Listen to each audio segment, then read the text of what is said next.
मेरा काम ये है कि आप लोग अच्छे खुशहाल जीवन की ओर कैसे बढ़े।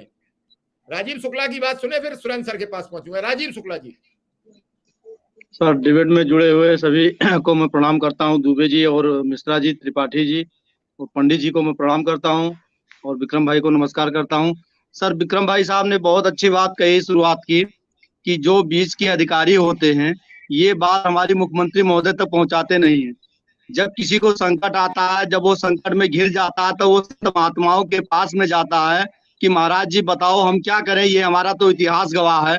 मैंने ऐसा भी सत्संग में सुना है कि संत महात्मा अपने तपस्या से फल दे दिया करते थे, खीर दे दिया करते थे, उससे लोगों का संकट दूर हो जाया करता था।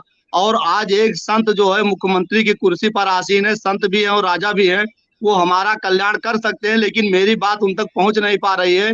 ये अधिकारी कहीं ना कहीं उनको गुमराह कर देते हैं कि चौकीदार का काम कुछ नहीं है, चौकीदार वैसे आते हैं चले जाते हैं।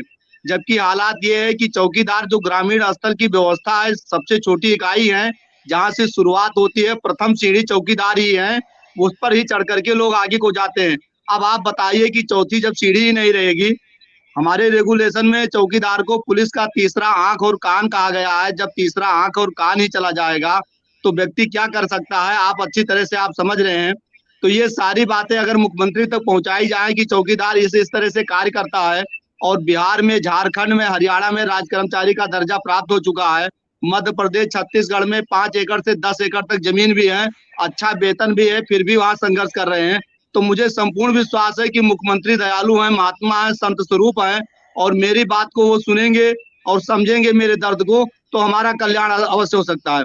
तो इसलिए मैं मनोज पंडित जी से भी आग्रह करूंगा कि मेरी अगर 2 मिनट की हो सके तो मुख्यमंत्री महोदय से अगर मुलाकात करवा देते, तो उनके चरणों में रो करके अपने दुख और दर्द को बता देते कि सर ऐसी ऐसी समस्याएं हैं और ऐसी ऐसी बात है, तो हमारा कल्याण हो जाएगा। और वैसे मुझे संपूर्ण विश्वास है कि पिता तुल्य आदरणीय सुरेंद्र दुबे जी, शिव कुमार मिश्रा जी बड़े भाई, मनोज पंडित जी आज लगे हुए हैं, तो हमारा उद्धार होगा। और मैंने ये भी सुना है कि जो सबसे अंतिम पायदान पर रहता है वो कभी कभी छलांग मार करके ऊपर भी चला जाता है। तो आपकी दया दृष्टि होगी तो हो सकता है कि बिहार झारखंड की तरह हम भी उछाल मार के चले जाएं, क्योंकि सर समस्याएं बहुत है। अब आप 2000-2500 रुपए में हम कैसे अपना गुजारा कैसे करें, कैसे अपना पेट पालें, कैसे अपने माता पिता बच्चों का शिक्षण, कैसे हम व्यवस्थाएं देखें।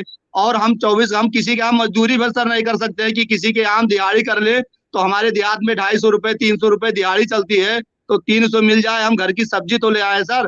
पता चला किसी के खेत में काम करने के लिए गए, तब तक थाने से फोन आया, ये लेखपाल का फोन आया कि आपको फला सूचना देनी है।